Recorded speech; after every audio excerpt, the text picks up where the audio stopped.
एक नाम चल रहा है कि राजद का जो खराब प्रदर्शन है, जो बहुत खराब प्रदर्शन कहा जाना चाहिए बिल्कुल निर्विवाद रूप से, सबसे बड़ा फॉल उन्होंने लिया है। इसके पीछे एक नाम बिल्कुल वो तेजस्वी का जो लैक ऑफ एनर्जी रही या लैक ऑफ इन्वॉल्वमेंट रहा, वो तो संजय यादव का, this is Sanjay Yadav doing. क्या आप दोनों मानते हैं इस बारे में, इस बात में कि अगर संजय यादव का थोड़ा कम दखल होता तो इतनी खराब स्थिति नहीं होती?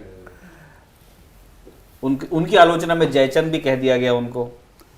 नहीं देखिए, संजय मैं उस भाषा का समर्थन नहीं करता हूं, मैं कह रहा हूं कि जिस तरह का चैटर है, क्या उस बात का कोई आधार है?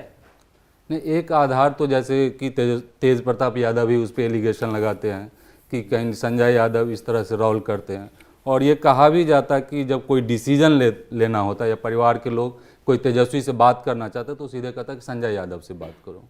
और परिवार में जो कलह का भी पीछे एक रीज़न माना जाता है कि संजय यादव है, ठीक है, और वो मेन पीछे से काम कर रहा है।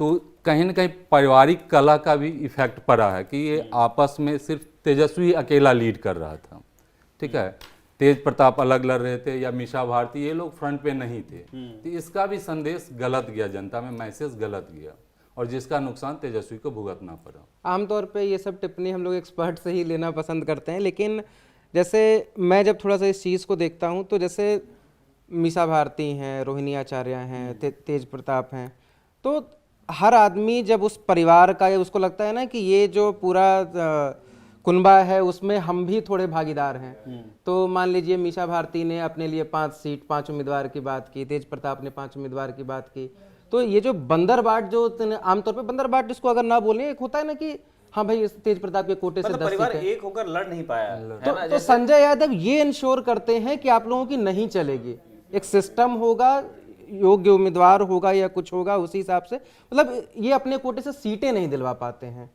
ये वाली दिक्कत एक होती है जिसके चक्कर में ये पूरा सब कुछ हो रहा है। थोड़ा इसको जो लोग नहीं है बिहार से उनके लिए थोड़ा यदि आप खोल के तफसील से इस बिंदु को रखना चाहे, संजय यादव सीट नहीं दिलवा, मतलब वो डिसअलाउ करते हैं मीसा को या फैमिली में बाकी मेंबर्स को, या संजय यादव अपने लोगों को सीटें नहीं दिलवा पाए? आप क्या कह रहे हैं? नहीं, थोड़ी स्पष्टता के साथ रखिएगा। जैसे मामला ये है कि जैसे मान लीजिए कि एक पूरा परिवार है वो, ठीक है, मीसा भारती भी उसका हिस्सा है, रोहिणी आचार्य भी है, तेज प्रताप भी हैं, ठीक है। तेज प्रताप, अब 2 सीएम या 2 डिप्टी सीएम वाला मामला तो चलिए नहीं हो सकता, लेकिन तेज प्रताप को ये तो जरूर लगेगा कि हमारे खाते से 10 सीटें तो मिलनी चाहिए किसी को, ये मीसा भारती की भी अपेक्षा रहेगी।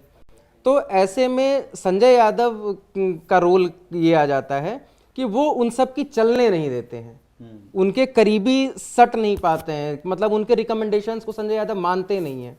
तो एक फैक्टर तो ये ऑब्वियस सी बात है कि जब आप उनके हित को अगर थोड़ा सा रोकेंगे तब भी आप प्यार लगेंगे, कम हो जाती है। हाँ, और उसके बाद अगर मतलब अब वही मामला ये है कि जब तेजस्वी यादव ही भरोसा कर रहे हैं, ठीक है, तो फिर आदमी क्या ही कह सकता है। देखिए, ये जो पूरा जयचंद वाला जो पूरा जार्गन है ना, वो आया कहाँ से है? ये बाहर के लोगों ने नहीं कहा है ना, ये राजद समर्थकों की भाषा रही है या तेज प्रताप की भाषा रही, और तेज प्रताप को कई लोगों ने ये कह के खारिज किया कि मतलब उनका जो पॉलिटिकल माइंड है वो उतना चीज़ों का सेंस नहीं बना पाता है, वो उस तरह से चीज़ें प्रोसेस नहीं कर पाते कि कौन सी चीज़ें मुझे कहनी है और कौन सी चीज़ें मुझे नहीं कह के काम चला लेना चाहिए।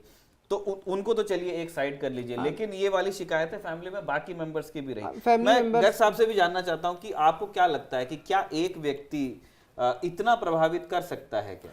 मैं थोड़ा लाइटर मोड में अपनी बात रखना चाहूँगा। जिन लोगों का नाम संजय हो वो मुझे माफ़ करेंगे, मैं पूरी विनम्रता से उनसे माफ़ी मांग रहा हूँ, लेकिन मुझे इस नाम में ही थोड़ी अब समस्या दिखने लगी है। संजय, युधिष्ठिर के भी जो वो ये धृतराष्ट्र के भी जो सलाहकार थे उनका भी नाम संजय था। इंदिरा जी के जो मेन सलाहकार पॉलिटिकल उनके बेटे संजय वो भी थे। राजद में संजय झा जी भी हैं।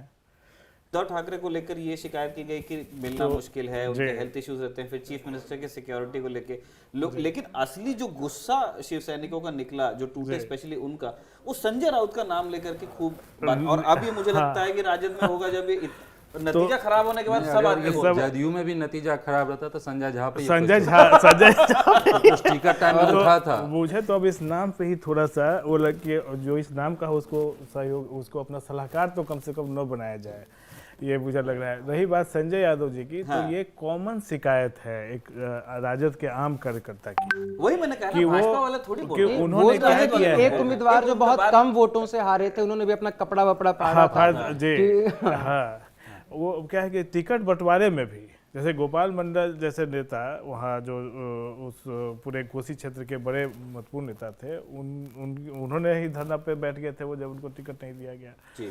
तो कहने का मतलब कि एक आम कार्यकर्ता की मैं महुआ में एक कार्यकर्ता से बात कर रहा था, तो उन्होंने यही देखिए महुआ बड़ा दिलचस्प, मैं वहाँ गया तो बहुत दिलचस्प जानकारियाँ मिली। वहाँ ये था कि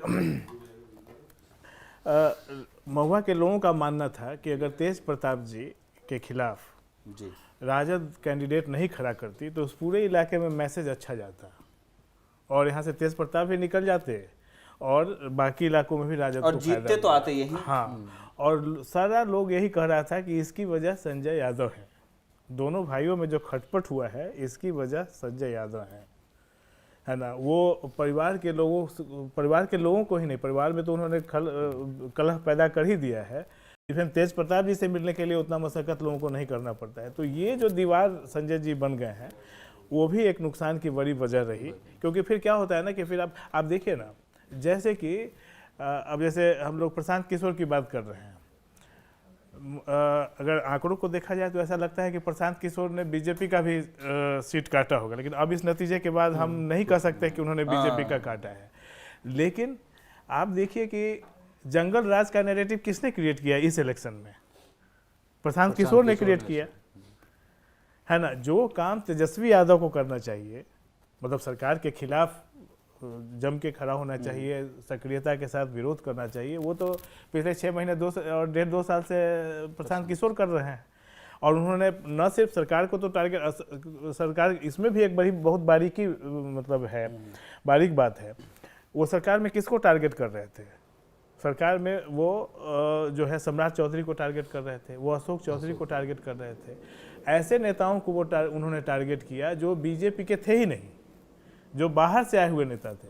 बीजेपी के किसी भी बड़े नेता जो स्थापित उनके नेता हैं, चाहे रविशंकर प्रसाद हो या संघ या आरएसएस को, उन्होंने कभी टारगेट नहीं किया।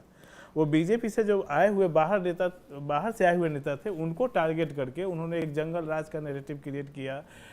ये तो कर रहे तो सरकार के लिए, लेकिन वो इनडायरेक्टली वो काम कर रहा था, ये नुकसान हुआ राजद को, क्योंकि जंगल राज का जब इशू क्रिएट होगा तो उसका सीधा नुकसान राजद को जाएगा। और जैसे जैसे इलेक्शन आता गया तो वो बैठ गए, वो मतलब उनकी सक्रियता कमती गई। तो अब तो इस नतीजे को देखने के बाद साफ कहा जा सकता है कि उन्होंने नोइंगली या अननोइंगली, मैं थोड़ा सा उनको लिबर्टी भी दूंगा क्योंकि उन्होंने बहुत मेहनत किया है, ये है, नोइंगली या अननोइंगली उन्होंने एनडीए को मदद की है और महागठबंधन को नुकसान पहुंचाया है।